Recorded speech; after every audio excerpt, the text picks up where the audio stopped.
Welcome to Bob's Radio Cafeteria. You can find me facebook.com/Bob's Radio Cafeteria.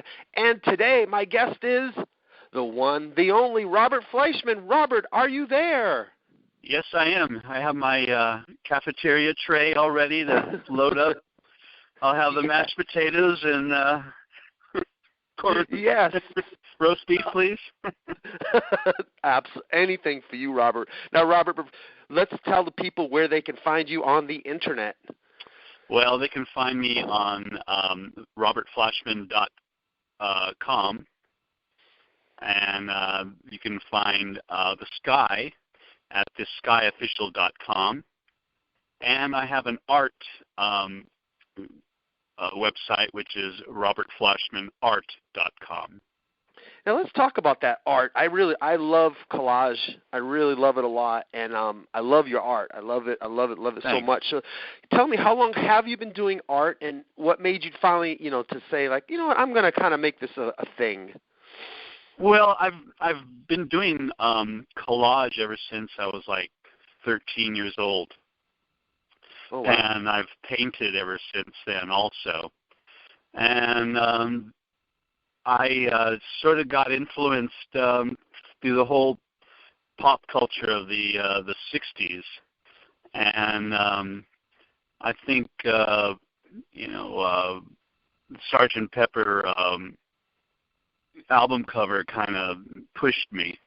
Right. So I started doing collage, and I've done it ever since. And just recently, because of technology, you can create a website now, and now I can put my art up there.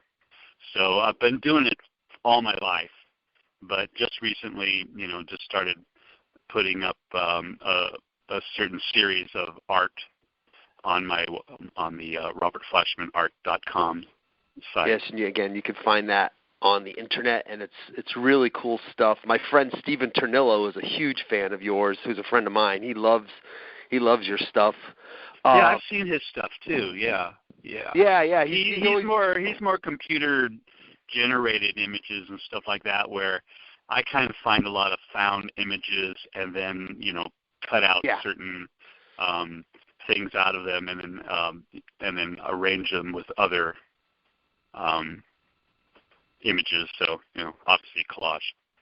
Do you have like a favorite artist list? Everybody has their all-time favorite. Oh yeah. Well, I've always kind of had this Picasso mentality. I always loved Picasso. I've read a lot of books on Picasso. I actually went to Versailles, where he used to live in France. Oh, wow. And checked out his house that he had, this villa.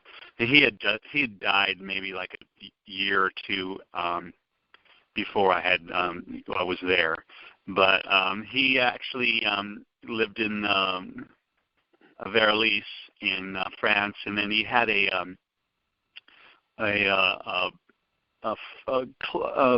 like a foundry that he used to work out that they used to make plates and ceramic bowls and everything, and he would go into that factory and do his work in there and do ceramics. So if you ever look up Picasso ceramics, you'll see just an amazing pieces of work that he's done. And then one time I was at a friend's shop in Hollywood, and it was called Fat Chance, and they sold a lot of furniture and like deco furniture and furniture from the 30s and the 40s and the 50s. Anyway, they had just gotten back from an estate sale, and I went in there and I was looking around and I saw this plate, and I'm looking at this plate and it looks like a Picasso plate. Oh, and I God. turned the plate over, and it says Madura, France. And that's where he did the work. So I went to the guy, I said, "Hey, Jeff, how much do you want for this plate?" And he goes, "Oh, you just got it from the estate sale, $80." And I said, okay. I said, just hold it on for me, and I'll come back with a check.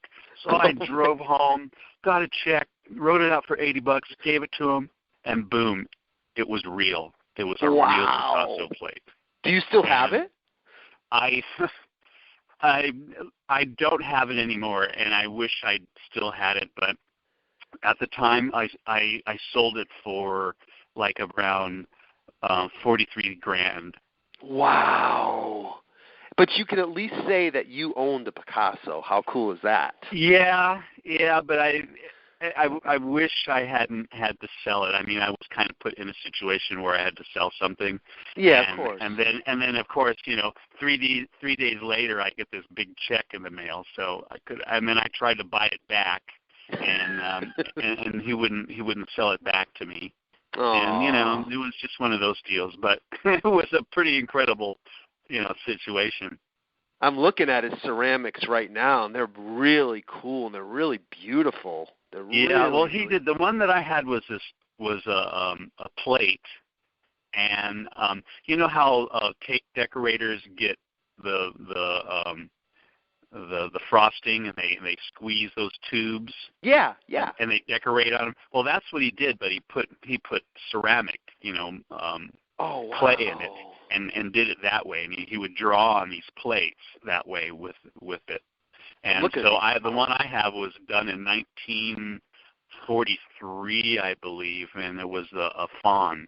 Wow! So it's really early. Yeah, it was really early. I love these owls. I'm looking at these owls too. They're really cool. Yeah. There's a couple that look like Frida Kahlo. There's one that looks almost like Frida Kahlo. It's kind of. I don't know if they ever crossed paths or anything like that, but this is. Well, they knew of each other. Definitely, and they probably did meet at one time when I believe she lived in Paris for a while, Frida Kahlo.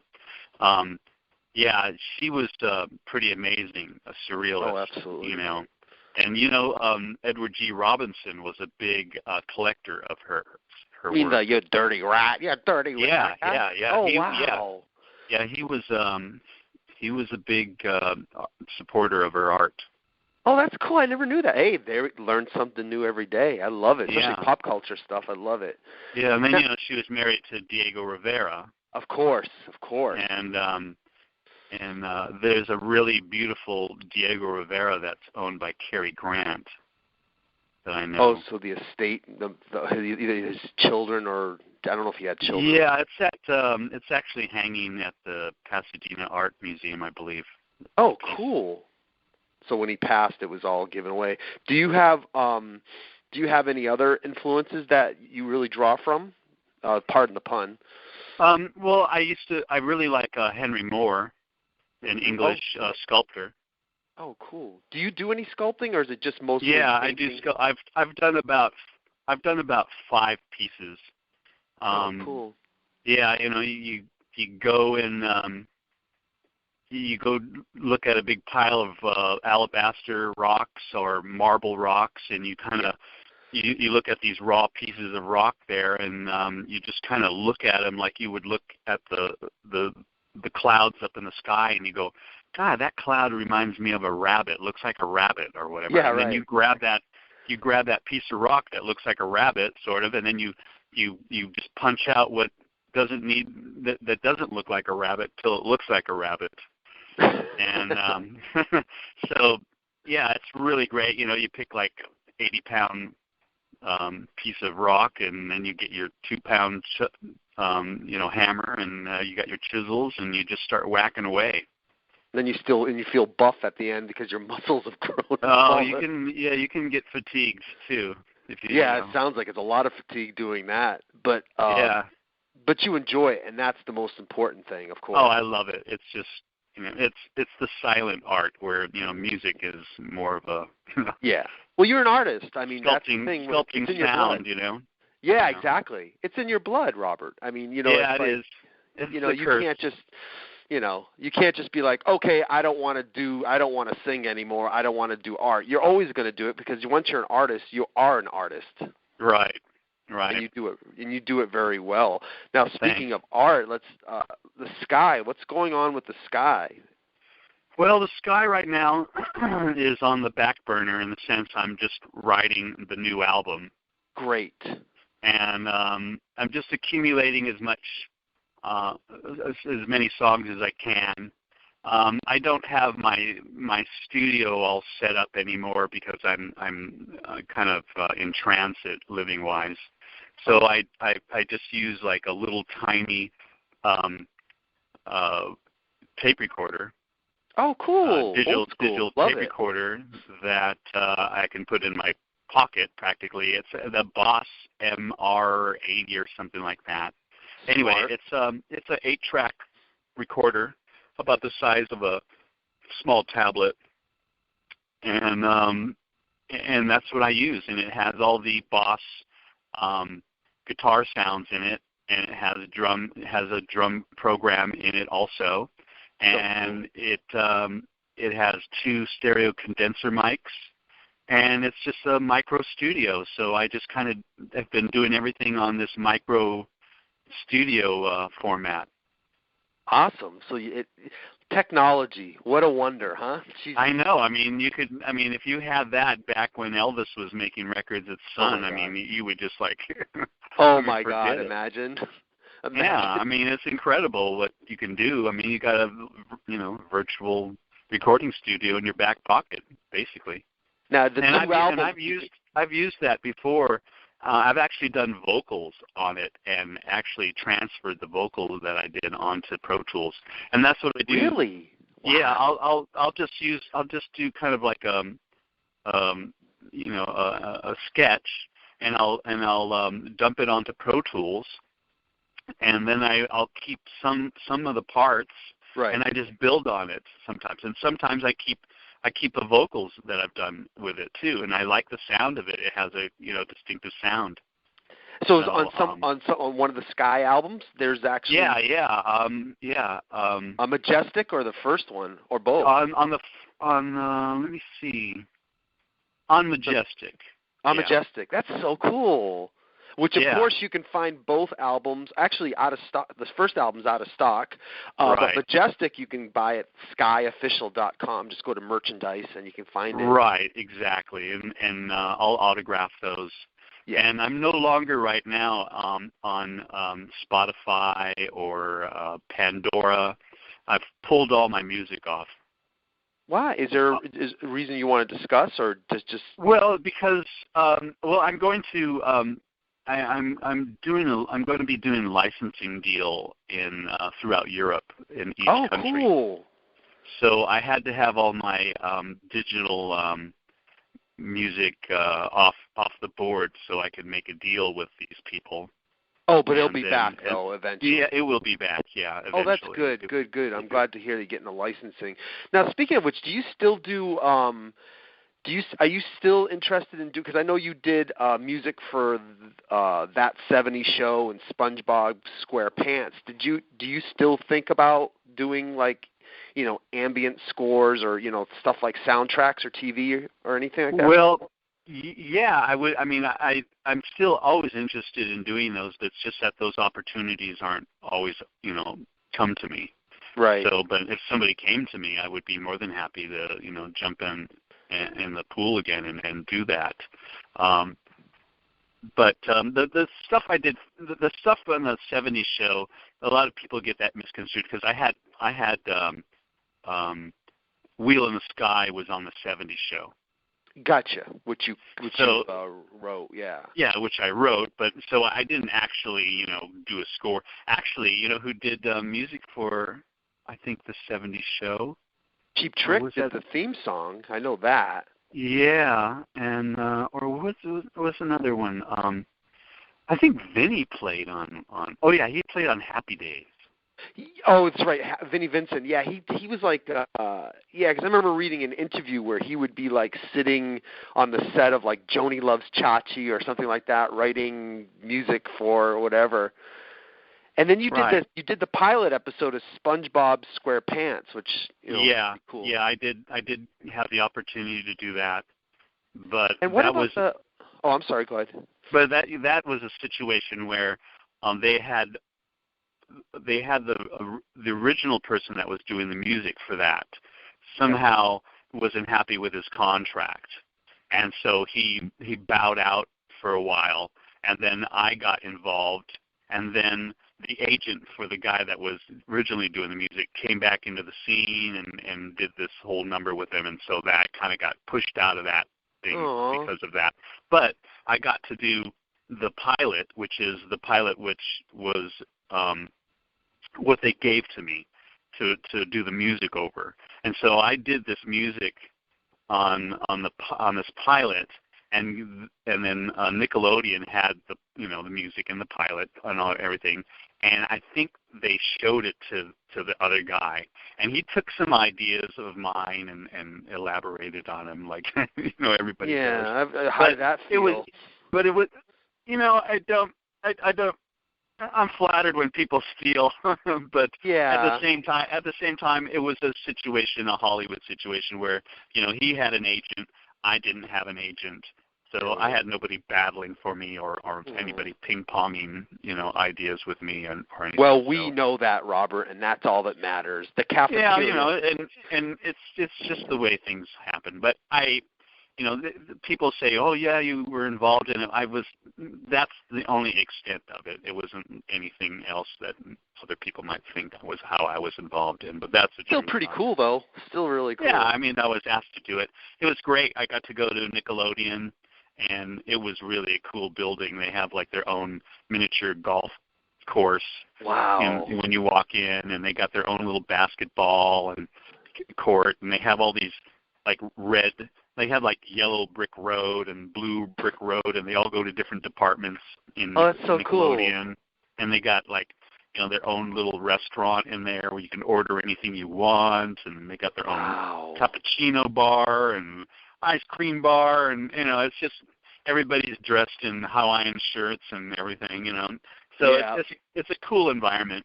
I heard Google's the same way. Their building is like pretty amazing, and that's in San Jose. Yeah, not that far from here. Yeah, about 40 minutes from here. Yeah, they take care of their employees. Now, you also did 2 ambient scores. Can be on kinetic phenomena. Yeah, I did 2 ambient albums. Yeah, Kinetic Energy and Electric Raindrops. What's the story behind that? Well, I had this I had a 14-track recorder, and I did those before like the electronic music got all its recognition. Right. So I did those long time ago. Are they still available or no? They're Well, they will be available soon because cool. Everything I have right now is in storage. So all the ambient CDs, everything I have is in storage. I have no access into it until I decide where I'm going to live. And right, because you're in the middle of moving and all that. Yeah, right. Gotcha. But once you find another place, watch out, world, because you're going to be loaded with a bunch of Robert stuff. Yeah, I'm going to have a lot of stuff available to me to have people purchase if they like. Now, the Sky, is it still the same band members, still the same guys that are in the band, or is there? Yeah, it's still all the same band members. We've only just our Andre, bass player, Steve, Ryan, and Brady. Yeah, and Brady, and then our bass player has switched, so we have a guy named John Sullivan. Oh, okay. Who's playing with us? Okay, got it. Cool. Yeah, and of course you can find all those. Steve Barber had twins, so that was it for bye. So, and you can listen. Obviously, you can listen to the records, and there's videos on YouTube. Just put in the Sky like Boomerang and all that stuff is all on YouTube, so you can watch it. Yeah, and Jerry Moore did the videos for us, which he did a great job. Hi, Jerry. Hey, I wanted to ask you. So, when you got into, how old are you when you got, not when you started listening to music, but when you decided you wanted to be a singer? How old were you, and what was the the situation behind that? I guess I was around, I just kind of turned 13, I think. So like 20 years ago. Further than that. Let's look at it this way. I can get senior discounts for the movies now. Wow. Well, you look good for your age, my friend. I'm not just saying that. So you're around 13 years old. So was a bunch of friends got together and? No, I had a cousin who was 8 years older than I, and he was into the whole British invasion. Christmas would come, he would give me, I got like Meet the Beatles, and I got the first Kinks album, and I got the first Rolling Stones album, and I got a Yardbirds album, and those, that's what I listened to and then also on during that Christmas, my parents gave me, just out of nowhere, just gave me this little tape recorder. Oh, cool. So it was like this Norelco tape recorder with two little tiny reels of tape. Yeah. Oh, those are so sweet. With a little tiny microphone, Yeah, so, I know exactly what you're talking about. So I would listen to the records that I received, like Meet the Beatles, and I'd go in the living room where the stereo was, and I would listen to my stuff, but I could never listen to my stuff in my bedroom, so I figured out, well, I'll use my tape recorder, and I'll just tape everything, in the living room, and then I can go in my bedroom and turn on and listen to the whole album if I want, And I would sing along with them and stuff like that. And then one day I decided, when my parents weren't there, I turned on the stereo, put on the Beatles or whatever, and crank it up, and then turn my tape recorder on and start singing along with it, and eventually until I could like almost blend into the songs. Oh wow! Were you doing? So, is that how you started to learn harmonies and stuff like that too? Yeah, I mean, I just kind of I would blend into those records, sing and blend in, and that's how I got my ear, to be in tune, and I did this all the time. So I would have all these little tape recorders with me singing on, Rolling Stones song or a Beatles song or a Kinks song, Animals or whatever. Yeah, and I would just, I heard myself singing, and I thought, well, I can blend in. It sounds pretty good, and then I kind of dropped that for some time, and then I met a kid in elementary school that played drums, and he was into music, and so we had a great friendship, and he knew some players in Torrance. That's where I grew up, and he knew Dave Pack, who was the guitar player and main writer for the band Ambrosia. Oh wow! That's How Much You Feel. Yeah. Wow. Yeah. So they would have garage, band practice, and I used to go there, and eventually I got enough balls to sing on, grab the microphone and sing, and that's how that had happened, and then I just got the bug after that. Did you know early on, because your range is really amazing? I mean, you can hear, with Journey, and then of course with Vinnie Vincent and on the soul stuff. When did you realize you could hit those higher range notes? I mean, because it's not something that every singer can do. I guess when Led Zeppelin. No, actually, I would sing, and people used to compare me with Rod Stewart. When he was with the Jeff Beck group, or with the Small Faces or all that stuff. Yeah. So that they would kind of like pin me there, and then when Zeppelin came, it was like, oh, you sound like Robert Plant, So it has always been, people trying to put you in a box, which is natural. And flattering too, and I used to sing along with the Zeppelin records, and that's when I really felt like, yeah, I can do this. I can sing just like him, or I would sing before that, I used to sing along with Aretha Franklin.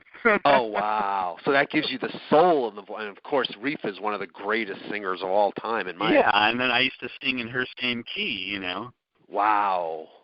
Which is not an easy thing to do, if you don't, that's because that's really pushing a register right there. I mean. Yeah, but it was, it felt natural to me, and it wasn't a big strain or a big, step. So so you're singing in local bands. How did the journey thing come about? I'm sure you've answered this so many times, and I'm right. But the journey thing kind of new listeners. Yeah, the journey thing happened when I was moving out of an apartment, and I had forgotten to give the key to the landlady, and I got out of my car, which was packed up with my stuff, right. And it was a small car. I had an Austin Healey Sprite, a little sports car. Oh, cool! I didn't have a lot of stuff, obviously. But anyway, I got out of the car, and I found this playing card on the floor. Right when I stepped out of the car, there's this playing card, and it said Continental Airlines, and it was the Queen of Hearts, I think. Yeah. Or the Queen of Diamonds, I think. I can't remember, but I should get that straight. But anyway, I had a girlfriend that used to read cards, like playing cards, like tarot cards. Yeah. Tell your future with them. So I just, I knew her, and I used to, when I run into her, I told her I found this card, I found that card, and she'd tell me things. Anyway, I had the card in my hand, I put it in my back pocket, I go and knock on the door, and as I'm knocking on the door upstairs, my phone is ringing. So I run up the stairs, I open up the door, I answer the phone, and it's a booker from Chicago. And he had gotten my number from a manager that I knew in Hollywood. And so he said, hey, would you be interested in coming into Chicago? I have these 5 bands that I'm booking, but we're looking to get a lead singer for them, and someone like you would really kind of help the situation. Would you be interested? And I was, I had nowhere to go except, I was probably going to move in with my parents for a while, right, until I got myself situated. And I said, sure. So he said, great. I'll book you a flight on Continental Airlines, and we'll see you. So I went to Chicago. I checked out 5 of these bands that he had, told me, and I picked one of the bands, and I played with them for about 6 months or 8 months, and then I got a phone call from a gentleman, Barry Fay, who was a big music promoter in Denver and throughout the United States with Bill Graham. He and Bill Graham kind of cut up the United States like a pie, and Bill would take the East Coast and part of the West Coast, and Barry got the Midwest and all that. And so he asked me, he said he heard a demo of mine, and would I be interested in meeting with him in Colorado? So I said yes, and I gave the band a notice, and I went to Colorado, and got along famously with Barry, and he asked me, I was staying at the Marriott Hotel, I think, and I was there for like a couple of days, and then on the 3rd day he asked me if I'd be interested in doing a showcase for CBS Records. You're like, oh yeah, sure. Yeah, so I said sure, and I didn't know anybody in Colorado, and I had 2 weeks to put together a band and write songs. So wow. I put together a band, and I wrote 7 songs. I rehearsed them. The night that I was going to do the showcase, it was snowing, and it didn't look good, like anybody was going to come. But the people from the West Coast came, and people from the East Coast came finally, and the show started a little late, but it happened, and then I did the showcase, And about 3 days later, I got a phone call from CBS and asked me if I'd come to Los Angeles for a meeting. And so I went to L.A., back home. And you're flying like all over the place. I mean, and I went back home, and I had the meeting with the head of A&R and the president of CBS, and they told me they had this band called Journey, and they were looking to get a lead singer for the band, because at that time there were bands like Foreigner coming out and bands like REO Speedwagon and all that stuff, and Boston and all that. So they all wanted to get in do that, the lead singer, the corporate rock kind of formula, Absolutely. So they told me about Journey. I didn't know anything about Journey except they jammed for 15-minute songs. Yeah, because up to then they didn't have a singer. They just basically were a fusion band. They had Raleigh. They had Greg Raleigh, and then Neil would sing too, but it wasn't like they had a front man. No. So and they had 15-minute songs, Yeah. So I went up to San Francisco and picked up my manager, and he drove me to SIR. And in San Francisco. Yay! And I walked in this huge sound stage, and they had all their equipment all set up and PA, and it just looked great. And it looked very professional. I felt like at that time, were you still trying? I mean, I know you had experience, but there was probably a part of you going like, oh my God, this is so... Oh, yeah, absolutely. I mean, it was like, the band that I was in Chicago was pretty well organized. I mean, what were they called, by the way? The band. It was called Rhinestone. Oh, okay, cool. Great 70s rock. I didn't care for the name, but the guys that played in Rhinestone were really good players, actually. And they had they had 2 roadies. They had a truck. It was really well organized. So it was a great experience to be in that kind of to have it before you stepped into something like Journey. At least you had some experience. Exactly. It Gotcha. was, and so then when I walked into Journey, it was just far bigger step than what I was in before. And so I'm there in the studio, and we were talking and all that, and then eventually we had some lunch, and then eventually we just went up on stage and started jamming. And jammed for quite a few hours. And that would have been Neil Schon, Ansley Dunsbar, Ross Valerie, and Greg Raleigh, correct at the time? Correct. Yeah. Wow. Exactly.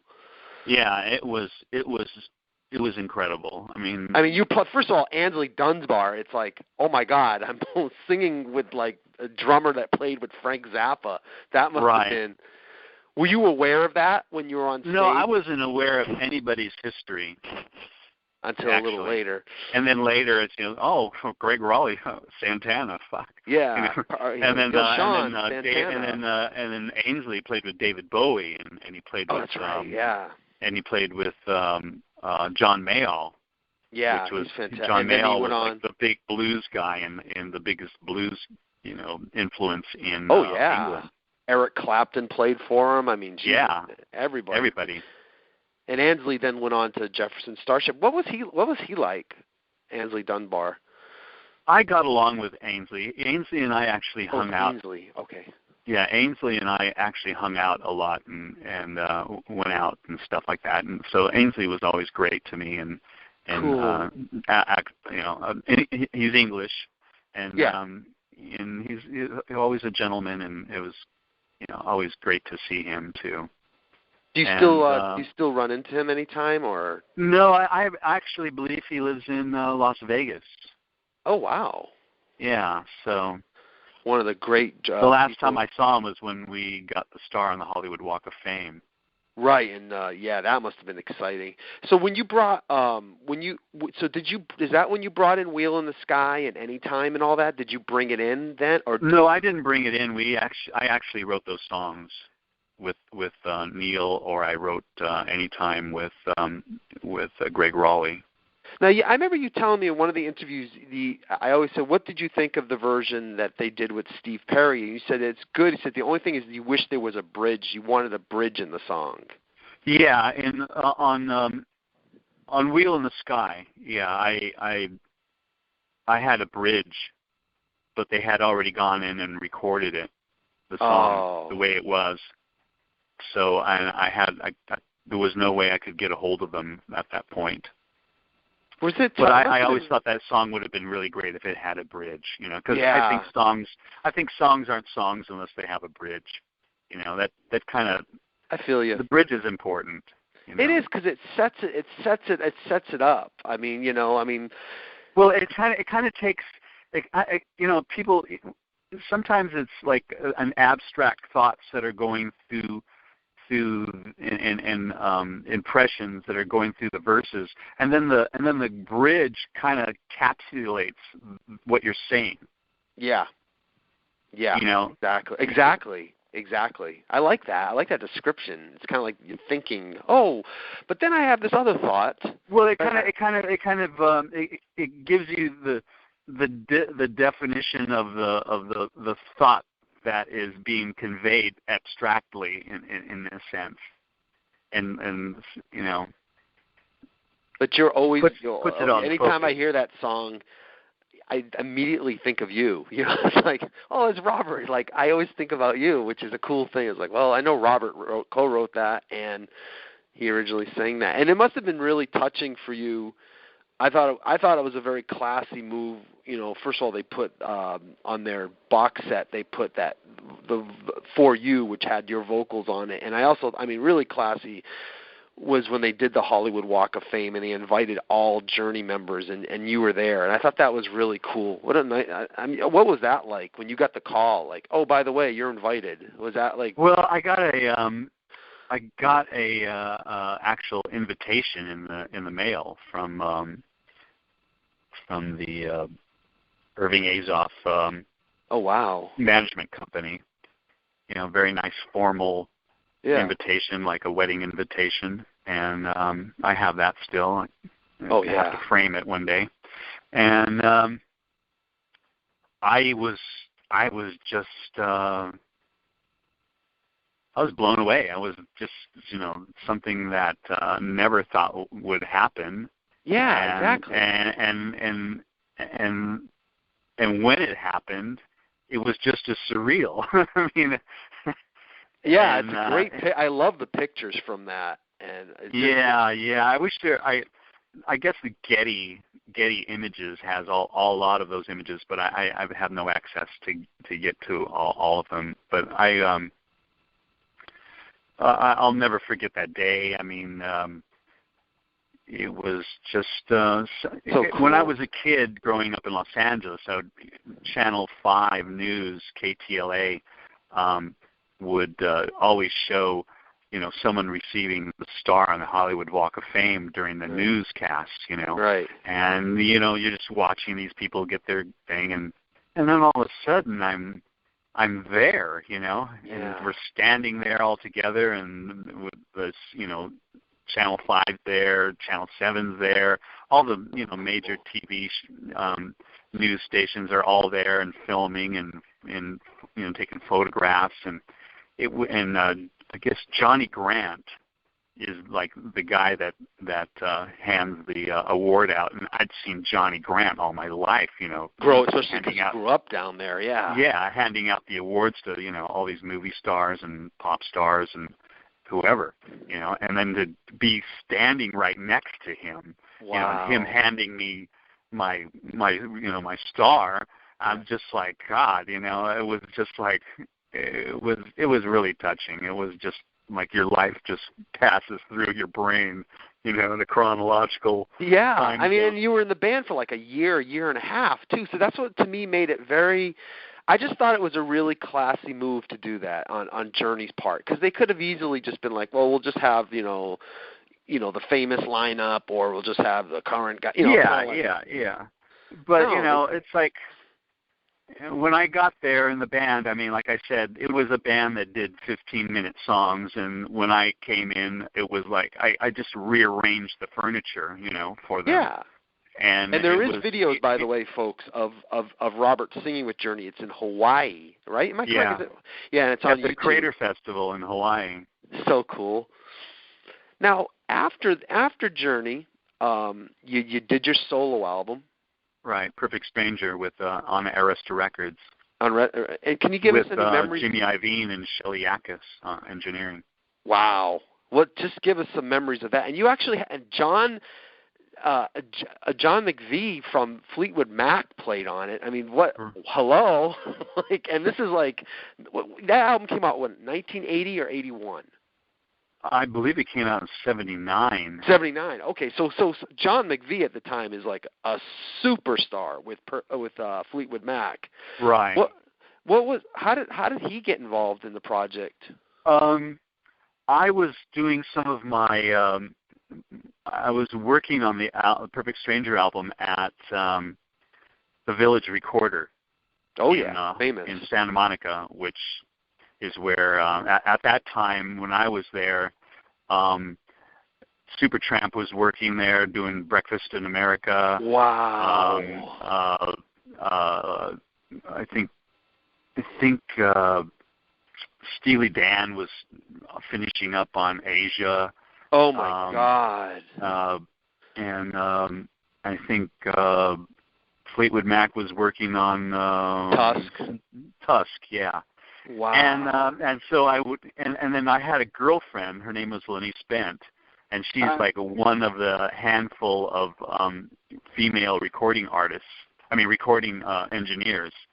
And she was my girlfriend, and she worked at the Village. And she worked on Asia as a second engineer, and she worked on Breakfast in America also. Oh my God! And did some work on some of the Fleetwood Mac stuff. So through her and me hanging out there and chatting with different people there, that's how that kind of all came about. I got McVie to play bass for me. Wow. That was a really funny session because he came to the session just totally toasted. Well, at that time, Fleetwood Mac was notorious for their consumptions of. We'll leave it at that. And it was there. So, yeah. Well, 1979. So I was punching him in here and there and stuff like that. But we got it, and then I had the sax player from Supertramp. He played sax on all the cuts that have sax on there. Which I have to say, first of all, just a side note, Breakfast in America, in my opinion, is one of the most perfect sounding albums. Even if you're not into the songs, in my opinion, just the production of it, it just sounds so good. It's just beautiful. Peter Henderson was the engineer there. Was the engineer. Well, all credit to him then. Yeah, well, he worked with Ken Scott. He worked with he worked with George Martin. And, there you go. George Martin kind of took him under his wing. And but anyway, I used to go into the sessions. And when Peter was there, getting drum sounds for Breakfast in America. Oh my God! So I would walk in periodically and see what's going on, how things are progressing, and so that was really great. Got to do that. Now, anytime I hear a Supertramp song, I'm going to think about you because I'm going to be like, wow, he was there, or Steely Dan, or even the Tusk. Like, wow. Did you run into anyone when you were doing that album and where you were at? Did you run into anyone else that was like, or actually, let me put this as a two-parter, but it's kind of the same thing. While you were there, did you run into anyone else? And did you ever meet somebody where you were like, oh my God, I cannot believe I'm meeting this person right now? You were awestruck? Huh. I always like to ask a lot of the guests, like I say, is there who because to me it's always cool to talk to you guys. For me, this is Like, this means so much to me, and thank you again for being on the Cafeteria again. But it's like, have you ever met somebody where you were like, wow, I can't believe when I was, what was it? It was Robert Plant. Oh, wow. When I was like 19 years old or something like that. I went to the Forum, and I used to go to the Forum really early, and when they were loading up the trucks into the place, and I would like walk down this big loading ramp, and I would just walk through and act like I belonged there. And I just would walk in, and I'd hang out, and I met Plant there, and I talked to him, and he had for a while, and he introduced, he asked me if I wanted to come in for a drink in the dressing room, and he walked into the dressing room, and he like walked in there, and then he came back, and he just was kind of disappointed because at that time, it's no hidden story, I think. At the time, Page and what's his name, John Paul Jones. I think they were into the Big H at that time. Oh yeah, they were. Yeah, that is documented. So. Yeah. So he kind of came out of the dressing room and kind of like was complaining about it to me, which was wow. Here you are, a 19-year-old kid. Yeah. So we just stood out in the hallway and just talked for a while, and I got a pass, and I watched the show. Well, it's also different back then. I mean, back then it's like rock stars weren't as guarded as they are nowadays. Nowadays it's like they've got an entourage of 50,000 people, and there's like. Oh yeah. Back then you could, especially the '60s. I mean, you could just go to a bar and there's Janis Joplin hanging out. Like. Oh yeah. Yeah, I mean, I remember going to the Rainbow when it was the Rainbow, and you'd see Keith Moon there, and you'd see Bowie there, and you'd see Cher there, you see everybody there. Oh, it's so cool. You were there at the right time, my brother. You were just... Yeah, I was. I mean, it's like with those T-shirts, I'm old enough or whatever. I saw all the cool bands, Yeah. Now you went on tour for Perfect Stranger. Yeah. And you opened up a lot of. What were some of your favorite shows that you did opening up, or? Well, I opened up for Van Halen. Yeah, that's right. Oh my God. Yeah, I opened up for Van Halen. Was on their tour for Women some time. and Children First would have been, or? No, it was Running with the Devil tour. Oh, the first album. So the very first album. Okay. I guess so. Was that the first album? Yeah, Running with the Devil's on the first one. Yeah. We were playing all these hockey rings and rinks, and we were colleges and stuff like that. Any great Van Halen stories? I'm sure you have. Especially with David Lee. I mean, I'm sure. Well, or things that you wanted. Everybody in the band was super cool to me. They would stand on the side before they were, had to get in the dressing room to get all ready for the show. They would stand there and watch me do like 3 or 2 songs, and then they would go get dressed. But David never spoke to me or said hello to me or nothing. He was kind of a jerk to me in a sense. Oh. He would just kind of like shine me on. It must have been a singer. He must have saw how well you sang, so he probably felt intimidated. Who knows? Oh, I don't know. I mean, the guy, at that time he was at his zenith. Yeah. The guy, there's no denying the guy's like an incredible performer. Oh my God, one of the greatest frontmen of all time. Yeah, he's a great performer, and completely opposite of me. I'm not the circus chimp that runs and bounces all over the place, anymore. But he was kind of a bit on the rude side to me. But that stinks. So he had all these girlfriends that would come in to see them play and stuff like that. So I'd be backstage or the side of the stage, and all these girls would be there and everything. I would just like nick them. I'd nick them and take them into the dressing room and. I'll have your girls for a while, and then those days, Robert. That's right, and so that was my revenge to him. Hi, I'm the singer, and I'm not part of a band. I'm a solo artist. Oh my gosh! Well, you then went on. Now, this is the thing I always think is really cool. A lot of people do not know this, and of course, I mean, they know of the band. In the early '80s, Asia was a huge. Was a band put together of famous people from other bands, Carl Palmer from ELP, Emerson, Lake and Palmer, and blah, blah, blah. But you were actually part of Asia in the beginning.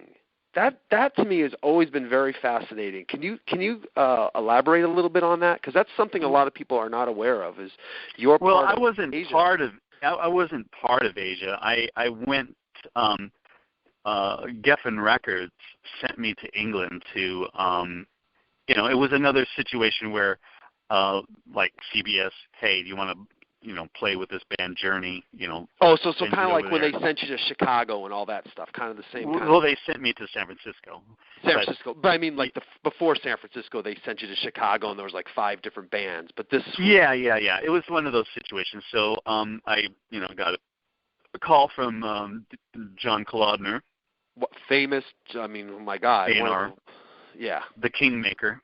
The guy that who's he overseeing? Aerosmith, well, Chicago. He put Aerosmith back together and got him back on the map and White Snake and all that stuff, And Cher and I mean just everybody. Yeah. Anyways, so I was friends with him, and he asked me if I wanted to go play with Asia, and he gave me a cassette of the album of the first one, which was a demo, but the demo was basically the album. So I had this cassette, and I'm listening to it for like 2 or 3 weeks, and I'm just I'm digging the thing. I mean, I always admired John Wetton, with his stay with King Crimson and all the stuff. And everybody that was involved in the band. I mean, it was just Steve Howe. Monster. Yes, I mean, Jesus. I know. It was just a room full of monsters, some of the best players on the earth, So I'm listening to this cassette, and I'm just listening to this music, and I'm really digging it. And the more I'm listening to it, I'm just going, I don't think I'm suited for this. I mean, this is already done. I can't see myself, singing on top of this. So basically, you were like, John Wetton sounds wonderful. Why would I? Yeah, exactly. Why want to have me in there? And it was just so tailor fit for him. It's like, it's like having a custom-made suit, and then all of a sudden I have to fit in that custom-made suit. It's not going to fit me the same way as it fits him. Right. So, but I went to England. I spent a week with them. Oh wow! So you did get to jam with them. Wow. Oh, I rehearsed with them and did these songs with them, and towards the end of the week, I told Peter Mensch, their manager, I said, I feel like a pair of brown shoes with a tuxedo here. I just don't blend in with this. This is John Wetton is Asia. Asia is John Wetton. It just sounds so good. I mean, I just don't see myself in there, and very I just bowed out. By the way, I just bowed out. To me, that's a very unselfish move. Also, you did a musician's move. It's like you looked at the music. You didn't think of yourself. You thought of the music, and you went, you know what? I would probably take away not to. Exactly. I mean, I just applaud you for that, my friend. And but you were in a room though with Carl Palmer, Steve Howe, Jeffrey Downs, Jeffrey Downs, and John Wetton. I mean, hello, I wow. Know. I mean, I enjoyed it. It was great. And then when they came out and when they toured the United States, I saw them at Santa Monica and hung out with them, and and they played at Santa Monica Civic Auditorium, I believe. And I hung out with them, and it was great. They must have really respected you big time for that too. Like, wow, this guy is like, I mean, because you could have gone on, and heat of the moment that you hear on the radio would not have been John singing, it would be Robert singing. But but I just couldn't see myself doing it, you know. Now, how about the band Channel? How did that come about? Channel. Is that what is that going to be that thing? Well, Geffen Records called me and said to come on now. No, it was after Journey, I was doing a lot of demos, and I ran into a musician in L.A., a guy named Tony Berg. Oh yeah. And Tony later on in life became an A&R guy and worked with Michael Penn and a lot of different, you know, bands. Right. Sean's brother, right? Or is that? Yeah, Sean's brother, correct. Yeah, Sean's, yeah. And so I would, and when I did sessions, I'd always called Tony to play guitar for me, and he knew a lot of people. And so through the people he knew, and we put together a band or just went in and recorded these songs. And the bass player, Trey Thompson, yeah. He was the bass player, and he was friends with a guy named Larry Hamby, who was with Epic Records. And he was with him, and he was good friends with him for years. And Epic already kind of knew you through the CBS thing, so. Well, yeah, in a sense. In a sense. You know, yeah, and so I guess Trey played the music, the stuff he was doing with me with Larry Hamby, and Larry Hamby was very excited about it. And then Larry Hamby's friend at A&R guy at CBS was a guy named Frankie. Oh God, what's his name? Avalon. No, I'm just. No, Frankie Avalon. Benally. No, I'm just kidding. I just don't know. I can't remember. Oh, damn, it's horrible. But anyway. Well, Frankie. He was the guy in Chicago that called me. Oh, the original. They said to come down and check out all these 5 bands. Exactly. Gotcha. Frank Rand was his name. Frank Rand. Okay. And so he was part of A&R at Epic. So the two of them got together and decided, he knew me. So they go, okay, let's give him a deal. So then they got us with this. We were trying to find a producer. They wanted us to have a producer, but I felt like we could have done it ourselves. You know, we could have done it ourselves and done the record in L.A. and did it under budget and everything. But we got involved with this producer, a guy named his name was John Ryan. And John Ryan kind of used our budget to have a vacation in England. Oh, and so we ended up going to England, and now we had to, you know, pay for hotels. And then we were recording at a place called Britannia Row, which is the studio where it was Pink Floyd's studio. Oh wow! So that's kind of cool. So yeah, that was really cool. And so we're recording at Britannia Row, and this guy is just, this producer is just getting more and more horrible, and plus he smokes cigars in the and that's not good for you as a singer. And that's not good for me. And I told him, please don't do that. Go outside, whatever. It just ruins me and makes me sick. You know, yeah, it smells bad anyway. The smell makes me nauseated. I mean, I get turned green. Yeah, no, I'm with you. And also your vocals. I mean, it's not good for your vocals. Exactly. And so he continued on doing that, and I got more and more like I hate this guy. And then on top of it, that already kind of put a sour feeling to the session. Exactly. I wanted to boot him big time. But on top of it, he was a Scientologist. Oh, God. Well, that just puts another spin on it, right? So there would be all these Scientologist books laying around, okay? Oh, I mean like then, Dianetics and all that stuff. Yeah. I mean, it's fine if you want to do that. I Yeah, don't of course. care. If you want to stick your finger in a fan, go ahead. But, so then later on, his wife comes down to the studio, and she's this incredible, beautiful, redheaded girl that plays classical piano. Right. Well, little did I know that his wife is the daughter of L. Ron Hubbard. You're kidding me. No. Wow. Yeah. So wow. So I became friends with her, and I talked to her, and actually got to go to L. Ron Hubbard had an English mansion out in Surrey somewhere. Oh my God. So I actually went to the house, and was he there? No, he wasn't there. He's gone. He's dead. Oh, he's dead by that time. Okay. Yeah. I wasn't sure when he died. So I guess what was happening was she and her brother, and they had all this litigation stuff going on to get money from the estate and all that. Go figure. Yeah. So it was and it was just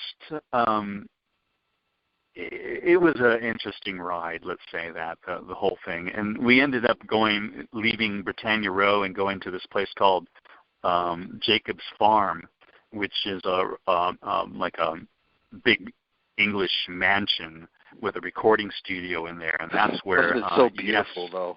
Oh, it was beautiful. And Yes did Lonely Heart, something. Oh, the one 90215 or whatever that album. Yeah, they did that album there on a Trident board there. Oh, wow. So we would live there and recorded there also, and then when it came down to mixing the album, we had no budget. So the album just sat around for quite some time, and because he'd blown all our money. That sucks, because here you are, it's like here you are, this amazingly talented guy is being, the record companies are loving you. They keep offering you these gigs, and like things just keep, kind of falling apart. I mean, where are you? How are you feeling emotionally at this time? Are you getting frustrated with the music business? Or are you like, Jesus? No, I'm not frustrated with the music business. I'm just frustrated that, in hindsight, that I should have been more demanding and more putting my hands on the wheel and taking the wheel away instead of letting other people driving my car into the ground. Yeah. So that album, that's always been a big problem, because I don't come off. I should be a lot more demonstrative and just be like a frickin' monster. But it's just not in me, And no, so these things kind of happen, and then later on, it makes me look bad, Yeah. But when it really, I mean, it's my fault, and it's not my fault, No, it's unfortunate, because really in the long run, it's like fans of you are being gypped because they. Or of the bands you're in, never get a chance. Now, does that album ever put out? Yeah, the album was eventually put out, and it was eventually mixed, and but how many years later? No, it was months. It was months later. Okay, so same time. Okay. Yeah. There's a couple of months passed by until it got mixed, but the guy that mixed it had no business mixing it. I mean, I love the guy. I'm not going to say his name, but I love the guy. Yeah. And you know who you are. Yeah, I mean, he had no business doing it, because he worked with Asia. No, not Asia. He worked with Steely Dan. He did work with Steely Dan. And the last project before he came in with us, it was a Frank Sinatra album. Okay, so. Give me a break, I bet I know exactly what Sinatra was. A Sinatra album where it was like his comeback album. It was like he sings a song about L.A. or something. I forgot what the album. I know what album it is. It's got to be. Yeah. Well, anyway, that was his last project, that he did before he jumped in with us, and then eventually the album was mixed in New York, and I had called the guitarist in the band. I'm not going to say who it is. You can look it up yourself. Yeah, but anyway, the guitarist in the band told Epic that he knew all the tracks and how everything should go, and that he will go to New York to work with this engineer. And so I called up his house, and his wife tells me, "Oh no, he left 3 days ago. He's in New York mixing the record. Aren't you there?" I'm going like, "No, I'm not there." So after that, I just put out both of my hands and flipped off the world. Yeah, the channel. I'm changing the channel. I'm changing the channel. Yeah, I'm changing the channels, correct. My daughter would be very happy when she listens to this interview. By the way, she'll be very happy about the Scientology part, because she's not that she wants to be. She doesn't want to be a Scientologist. She's just so fascinated how strange they are. So she will love that part about the Scientology. So you got that. You got to see the L. Ron Hubbard, and you got to work in the Pink Floyd where they recorded. So that's cool. Yeah, actually, when at Britannia Row at Pink Floyd studio, they had a huge room where they had a snooker table. What? Yeah, like a big pool table, but in England, snooker, which is like a larger pool table. And so they had this room where they had this pool table, and I said, when we were there, I said, "Has anybody ever recorded drums in here?" And they go, "No." I go, "Let's record drums in here." Oh, nice. So we set up the drums in with the pool table Row. Still in there, by the way? Yeah, it was still in awesome. there. And so we set up the mics and everything, and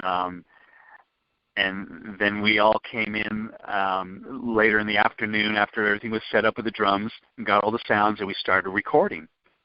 And within 20 minutes, we had the Bobbies knocking on the door. Really? The police? Yeah.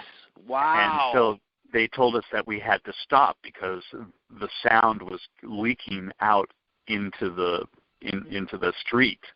Wow. So we had to stop. Britannia Row said, "We'll alleviate the situation. We'll take care of this." And so they had like 4 days. We were, down for 4 days, but they were building, this is funny, they were building a cinder wall, a cement wall. Oh, my God. So that the sound wouldn't come out. So if you ever go to that studio, folks, and you see this wall, it's because of Robert Fleischman and the drums. They built the wall channel. There we go. Your mark and so Pink Floyd studio. You had an effect on that studio, Robert. Come on, that's kind of cool. Was there anything there? Was there was Richard Wright's piano there? Was there anything there left of Pink Floyd? No, there was just no.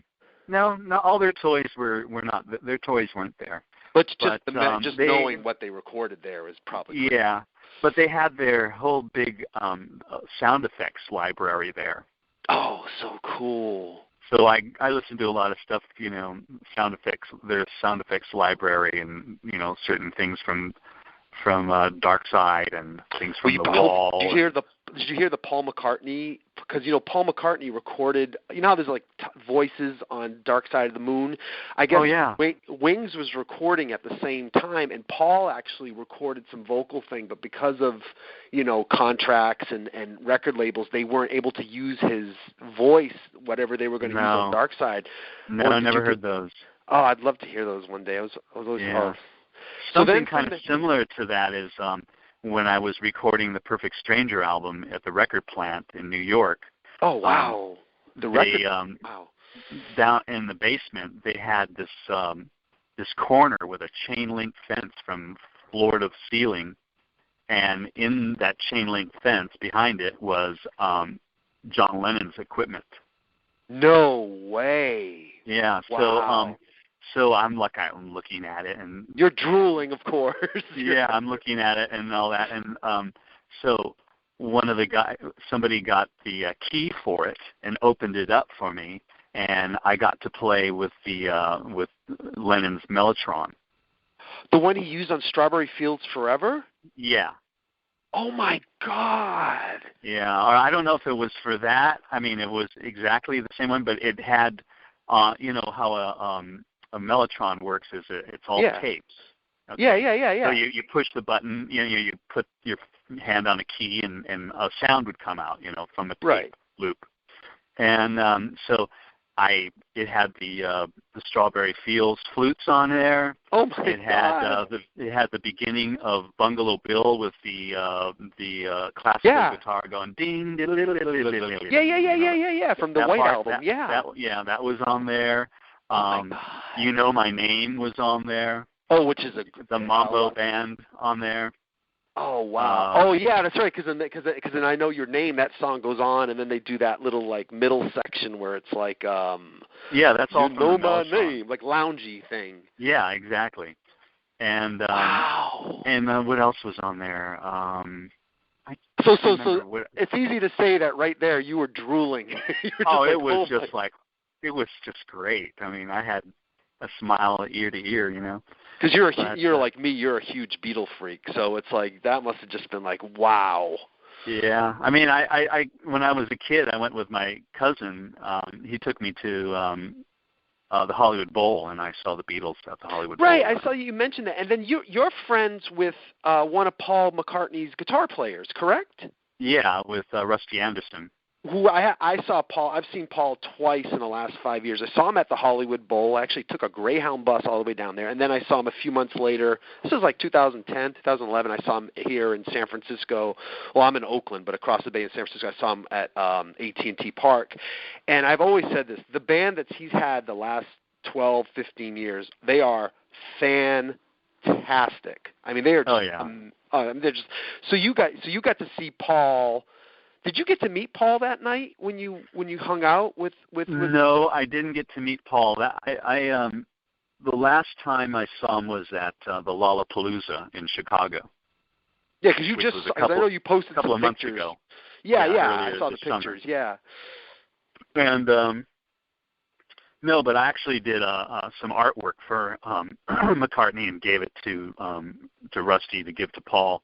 Wow. But I was going to meet him, but he literally he just kind of drove up to the backstage in a car and jumped out and went right onto the stage, and then right off the stage into the car again and left.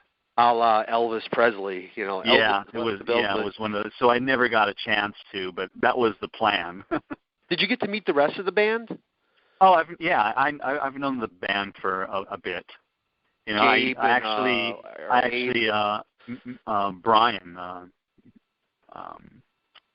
The other guitarist. No, the other guitarist. Brian Ray.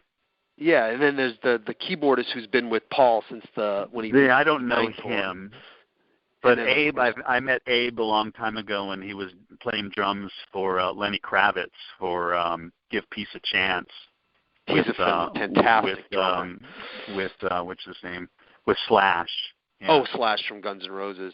Yeah. So the three of them were cutting some tracks at a studio that I was at. Nice, not a bad little session to watch, by the way. No, it was great. I knew Lenny from the very beginning of his career. Oh, his first two albums, I absolutely adore his first two. Let Love Rule and Mama Said are. Yeah, that's when that's when I knew him. Wow. And saw him a lot. But so the next part of your career, let's go over this next part real fast because I know you're so sick and tired of talking about it. But I have new listeners now. This is a new way that I do the radio cafeteria. The Vinnie Vincent part. Talk about pain in the ass. But, I wanted to say, I sent you the link of the Bobby Rock interview that he recently did. Did you listen? He just talked you up so much. I don't know if you got to hear it and what he said about you. He just talked you up. Just really, really, how talented you are and how great of a person you are. And you just recently ran into him, correct? Weren't you at a show and you guys were together? Or Yeah. We I went to see him play with Rita Ford. Lita Ford, that's right, because it's a picture of you, Bobby Rock, and Lita Ford. That's right. Yeah. That's right. Yeah. And I'll have to send you that picture so you can put it in your thing. I found that picture, so I'm going to put it on. Good. It'll be on chronicleize it, Yeah, so because like right now when we're talking about this it's kind of a weird kind of thing to say, but like as we're talking about this right now, that picture will be showing right now on the video. Right. So you got Vinnie. Let's get through that one real quick because I know this. I don't want to spend too much time because you've talked about this so much. Well, it's okay. Don't worry about it.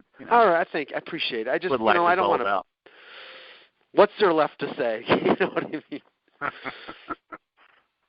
mean? What's there to say? I think Vinnie is an extremely talented person, and he has a good side to him. Yep. And he's always very caring about me and always took care of me. But under the same umbrella, he has the famous tendency to sort of shoot himself in the foot all the time. Which he did with the Invasion. He did with Kiss. He did it with. He does it. He does it all the time, unfortunately. That's too bad. He's become kind of an enigma now. Pardon? He's become kind of an enigma now because now there's been in the whole Kiss circles, it's like why he doesn't speak to the press. Where's Waldo, Yeah, it's like whatever, or almost like Sid Barrett from Pink Floyd, it was like whatever. Yeah, But, it's like there's not a day that I don't get some sort of message from Facebook or whatever. Hey, where's Vinnie? Have you talked to Vinnie lately? So it's like, yeah, Vinnie's hanging out with your grandmother at the convalescent home. They're playing bingo right now. If you leave right now, you can catch them. Yeah. Well, all I can say is that, I unfortunately for new listeners to the show, Robert did the Vinnie Vincent Invasion. Vinnie had left Kiss. He did this album. Robert recorded the vocals. Robert absolutely despises the picture of himself on the back cover, which I don't blame him because they really went all out on that. And of course, right now I'll be showing the picture. But your vocals on that, and then of course, then the video, the one video has Mark Slaughter singing, but his vocals on that lip syncing to my voice. Yeah, lip syncing to your voice. And but your vocals on that, and what I've always said, I've said to you in other interviews when we've touched on Vinnie, and I've always said this. I mean, your vocals are fantastic. I've always said this. I thought that album would have been a lot better if there wasn't so many damn guitar solos because there are some really great songs on that, and I just feel like it was overkill. But if you really want to hear an insight on how crazy that album is, that interview I sent you of Bobby Rock, and it's out there, folks. If you it's on. Oh, I was there. You were there, yeah. Robert was there. Robert talks about the drum sessions and how many times he had to re-record the drums. Oh yeah, I know. Crazy, and It was so frustrating to go through that whole thing, and telling them that it's fine, don't worry about it. But it's like OCD, Yeah, that's what Bobby was saying. Like he said, they would go through, and then all of a sudden it'd be like one kick drum was like a half a. I know. And he's like, you got to go back and You just want to, after a while you want to slap him in the head, and then after that it's like, where's the baseball bat? Oh, Inappropriate Earl. He was on Inappropriate Earl's podcast, who's actually a friend of my friend Fred, who does a Durfcast podcast. So there you go. There's a little plug for everybody. Inappropriate Earl, Durfcast. And Bobby does talk about you on the Inappropriate Earl. He talks very highly of you. And, well, I've always, when I saw Bobby, I said, this is the guy. Oh, yeah. I told Vinnie, I told whoever was there, I go, this is the guy, don't even bother, just this is the guy. So after he had played for, an hour or two almost, just going through his drums, rehearsing or auditioning-wise, there was another. We had some more people coming into to audition, and I just said, Bob, why? I just said, hang. This is going to be over really fast. Yeah. So the other guy came up, and it was like, okay, fine, we've already found the guy, and it was him. It was Bobby. And plus he is just the greatest personality, so easy to work with, so eager to just, to do whatever needs to be done to make it great, and he's just he's the best, He just sounds like a really cool guy, and he's a total pro. That's what he just comes off as. And I don't know if you read, he did he wrote a story or an article or something about his I guess his anniversary of when he joined Vinnie, and he wrote this whole thing out, and it was fantastic read. I mean, he's quite the writer. I'm gonna check that out. I want to check. Oh yeah, he can write a book. I'm telling you, and he's so articulate, and I just love him. He's just a great guy. And well, too bad you guys never got back together and put a band together. Well, I'm wrestling right now with what I'm going to do next. Oh, really? Okay, because this will bring us up to date. So now we're coming up. Now we're Robert, 2015, November 2015. You're wrestling with what you want to do next. Let's. Yeah, I mean, I've been writing songs for the next Sky album. Yeah. But I'm kind of wrestling with the idea of taking the songs that I've written and just have a lot of different players, like have Bobby play. Why not? Have Frankie Benelli play. Oh yeah, because you're pals with him. Yeah, right. Yeah, and George Lynch play. Wow. Before I joined Journey. Oh, Journey. No, before I joined Journey, I was already putting a band together and had already rehearsed like a week's worth of rehearsals with George Lynch. Who Dokken fame for those who don't exactly. know, fantastic guitar player. Yeah, he's amazing. I mean, oh my God, dude! He actually tried out for Ozzy a couple of times too. I think after Randy Rhoads, whose mother passed away yesterday. So, but he was like pre-Vinnie.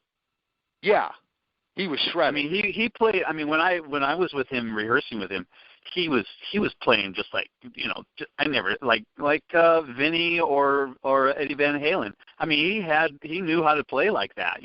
He had the speed, he had the chops, he's just great. Listen to the Dokken albums. Just listen to those Dokken albums. Right. Wow. And so I ran into him again just recently. Hadn't seen him in years. He was just so funny telling the story about, when we were rehearsing and how it broke his heart and everything like that. And it was just kind of funny. And then I've been friends with Chip Snuff from Enough's Enough. Oh yeah, you can get him. And actually you could also probably get who's been a guest on the Cafeteria and a friend of mine, Johnny Monaco, who's his guitar player. Yeah, and I know Johnny. Yeah. He's a fantastic And there's this guy named Greg Porter who's he's an incredible drummer. He plays he does Buddy Rich's show the big bands. He plays Buddy Rich, one of the greatest drummers of all time. I mean, Jesus. Yeah, and he plays Buddy Rich to the T, like it's all written out. Oh my God. Yeah, and so he's another guy that lives out in the Chicago area, and there's a guy named Damian Rogers who did the music for Life of Pi, and he just produced Dee Snider's his new album that should be coming out soon. So there's all these great players in that, and I'm thinking about maybe just grabbing all these great players and make sort of like a all-star tracks. This song's done with so-and-so and so-and-so. And well, Robert, I got to say, I think it's a great idea. Plus, it's great publicity. Plus, it gets, here's the thing. Like, first of all, for you yourself, you have, I've had John Regan on my show, who's played with Ace Frehley's Comet. He's played with Mick Jagger, and now he plays in a band with Todd Howarth. And I said, you're lucky because you are part of the KISS Army because you played with Ace, and now you always, and then you have the Rolling Stone. And I've said this to you before, and I'll say it again. It's like you're very lucky because KISS fans love you because you have a part with Vinnie, and Journey fans love you because you have a history with Journey. So it's kind of like this album. You're bringing in all these other pieces too. So to me, if you want my opinion, I think that's a fantastic idea. I think you should do it. I feel like you're on the couch right now in a chair. Robert, I don't know, how are you feeling? Should I pay how do you truly or should you feel? Pay me?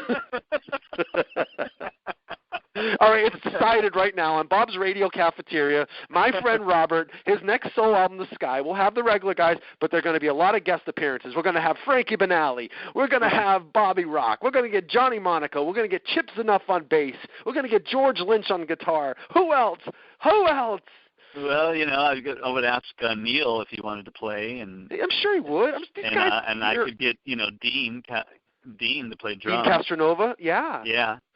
So I'm that's what I'm kind of wrestling with. But the thing is like, see, I finance all my albums, so of course. And just financing the Sky albums, it's expensive. Me out, $30,000 or so or more. Yeah. And so if I were going to do this, it would just, I would really have to, get some deep pockets to help me out with doing it. And you would hope that these guys would like, could you do it like for free? Kind of like. Well, yeah, I think people would do it, just to, in a sense, maybe for free, or if they need money, I give them money. But the main thing would be booking the recording studios and all the time and all that stuff. That's where the money would be. Well, you might have to just do the thing they do now, just mail the tracks to them. They record it at their place. No. You're like, no, I want them. It's like, how can you sculpt clay over the phone, Yeah, true. Well, the guys closest to you, definitely. I know Johnny Monaco is always looking for gigs. He's actually, like, a while ago, he was like, put out thing, like, I want to put a band together. And I was like, I really? know. Yeah, he was like, and then I told him, I said, Juan Crozier from Rat is trying to put together a band. I said, why don't you so I put them together on Facebook. I don't know what happened to that. And then I was like, well, I'll message Johnny and say, hey, Robert, and he's a great guy and I know Johnny. Johnny, yeah. So I've run into him and Chip all the time. So, yeah, and I've already talked to Chip about coming down to his recording studio that he has in Chicago. Oh yeah. And checking it out. But we've been talking about it, and I talked to Ross Valerie too. Oh, cool. So, yeah, so I think it would be kind of an interesting project to do, with all these different players, and I've, and we've all had, gotten together in the past, and so we know each other, and thank God they have deep respect for me, and vice versa, it would be really cool. I doubt this would happen, but you imagine how people would go crazy if you had one track where it was you, Vinnie, Dana Strum, and Bobby Rock.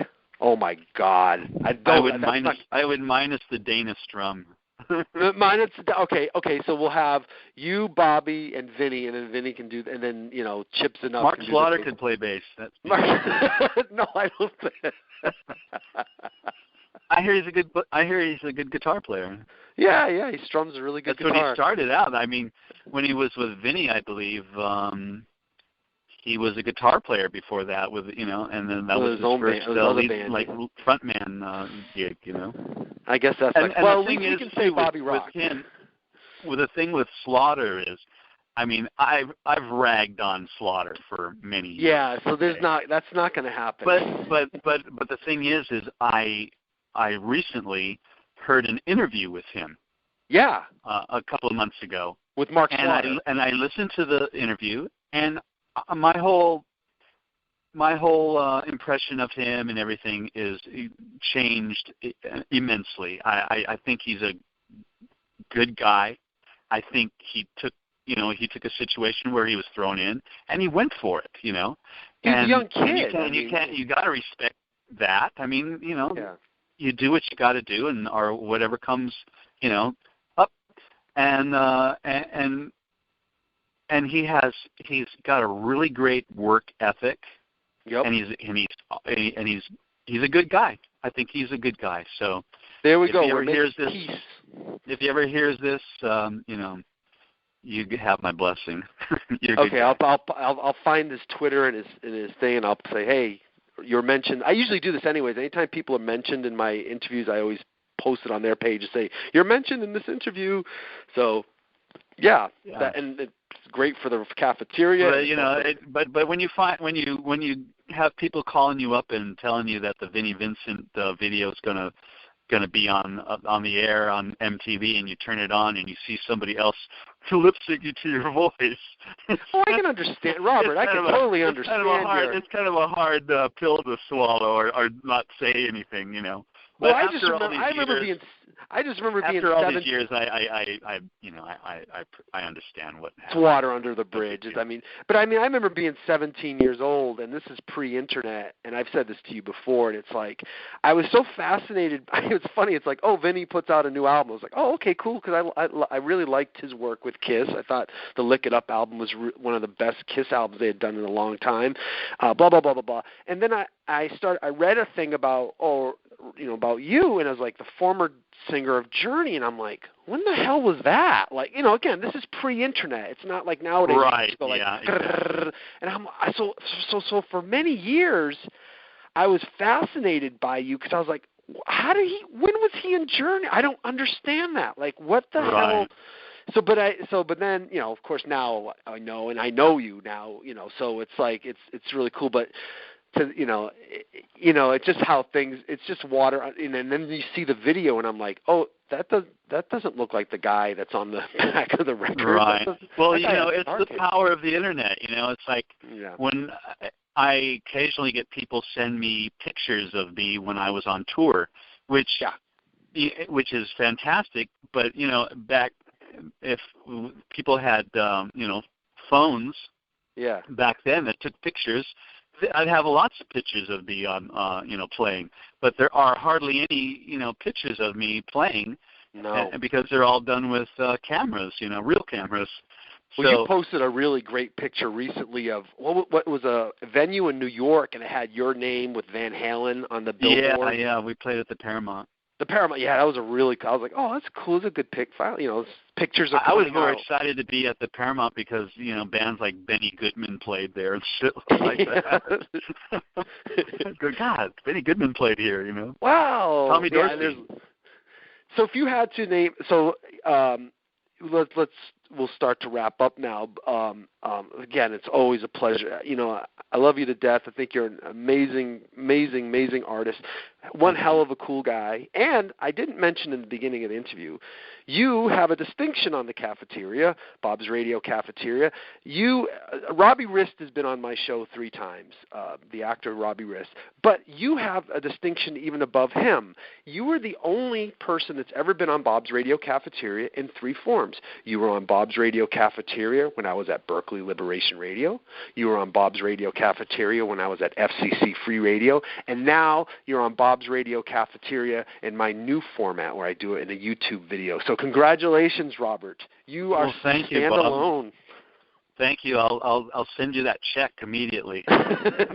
Oh, just your friendship is good enough for me. It's just I really appreciate. How much is the next interview going to cost me? Well, today you wanted mashed potatoes and what was it, meatloaf? You said. Next time you get whatever next time will be. We'll serve you something else. I'll have a sashimi yellowtail.